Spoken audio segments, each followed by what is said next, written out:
Welcome to the Finding Gravitas podcast, brought to you by Gravitas Detroit. Looking to become a more authentic leader? Finding Gravitas is the podcast for you.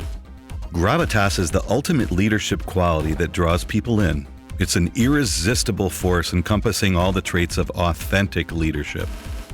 Join your podcast host, Jan Griffiths, that passionate, rebellious farmer's daughter from Wales, entrepreneur, leadership coach, keynote speaker, one of the top 100 leading women in the automotive industry, as she interviews some of the finest leadership minds in the quest for gravitas.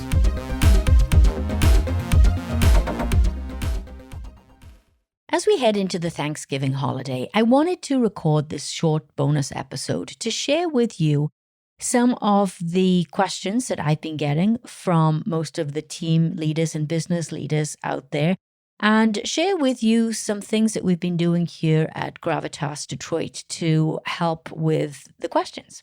And the questions that have been coming at me is simply this: what can we do to inspire our teams?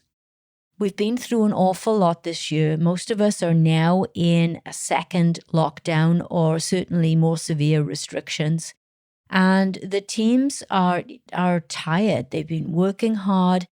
They need some time to regenerate and get away from the day-to-day activity. They need to be inspired. They need to get their heads up and looking onward into the future and get ready to not only finish out 2020, but be inspired to take on whatever challenges we see in the business for 2021. So in response to this, for several of my clients, I designed a leadership day.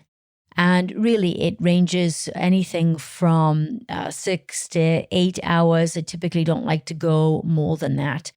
And it's an agenda that I craft specifically for each client, but I wanted to share with you some of the key building blocks for that leadership day. And if you want to use these, go right ahead and do it.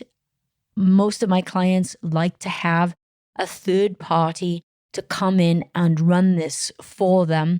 There is quite a bit of work to it. It's far more than just basic facilitation, because you've really got to be able to coach the group on the fly as well. And that, of course, as most of you know, that's what I love to do.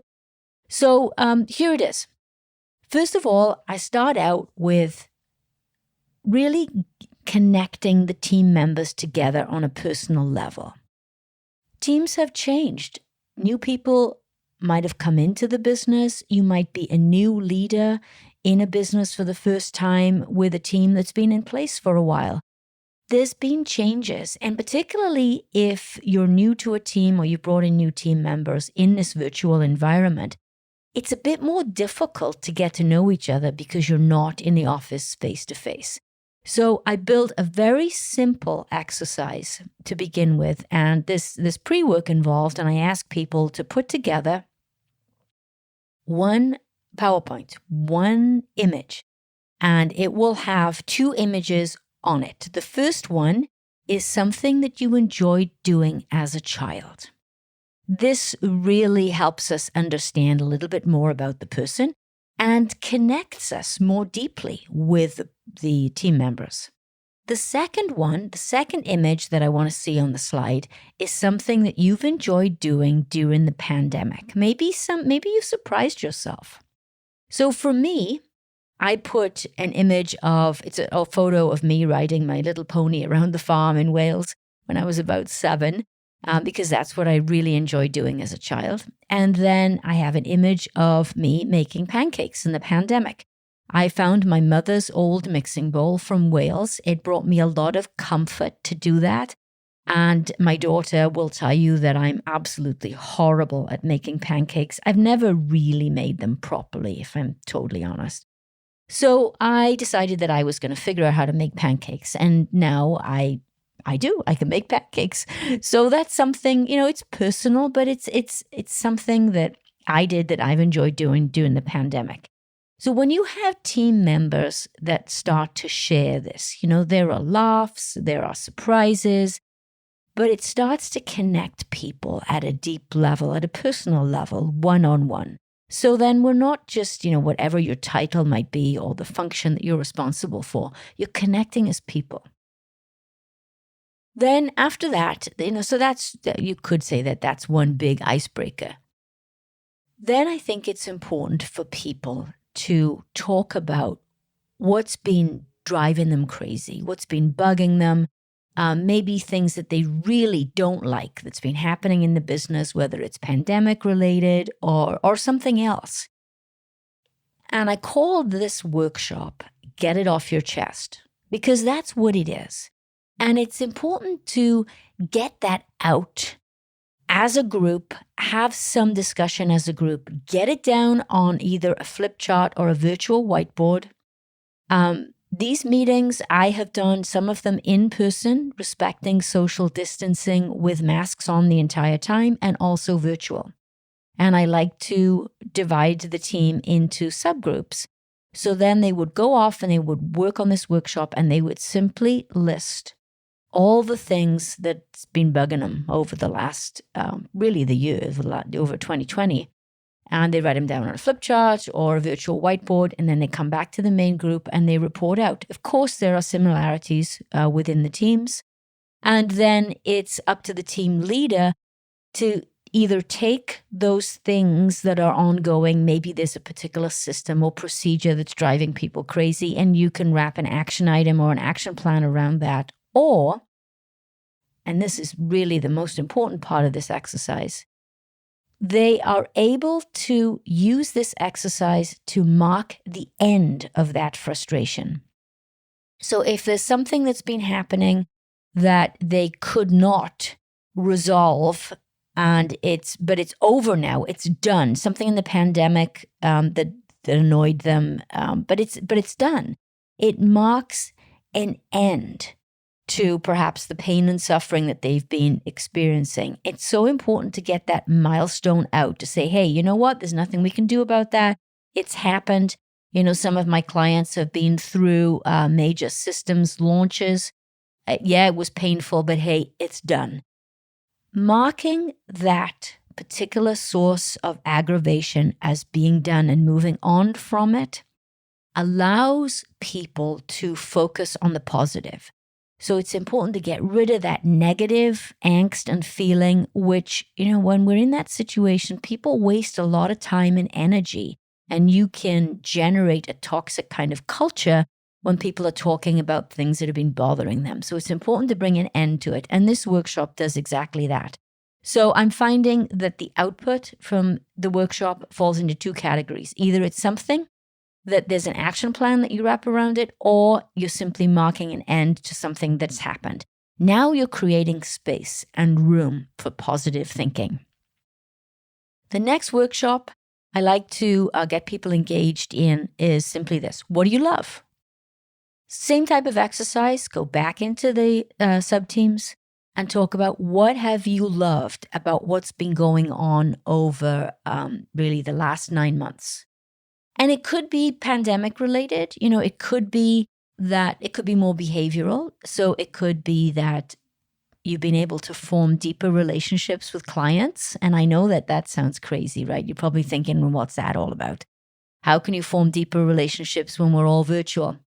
If you listen to the podcast I just released from Fred Lowry, president of Thermo Fisher Scientific, he talks about how in the past, a meeting with a client might have taken weeks or months to get on the calendar. And then there would be travel involved, and then you may have a few people in a conference room environment with you. You have a much different level of engagement when you're talking to somebody in their home. You can schedule a meeting almost within certainly hours or possibly minutes. And then it's a one-on-one, much more personal, informal type of connection.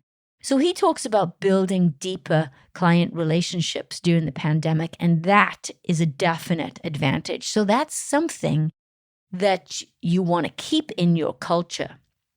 Another example could be issuing a purchase order. Did you find that you were able to issue a purchase order in 5 steps instead of 15?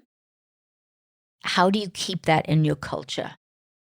Did you love the way the team came together around a certain crisis, maybe 2 or 3 functions, the way that they just stepped up and took care of it? So there are actual, what I would call hard, tangible improvements and things that people loved about working in the pandemic. And then there's the behavioral side. Capturing those on the flip charts, and again, then taking action plans and wrapping action items around it to make sure that you retain those things in your culture. So now people are starting to feel good. They're starting to feel good about some things that have happened in the pandemic.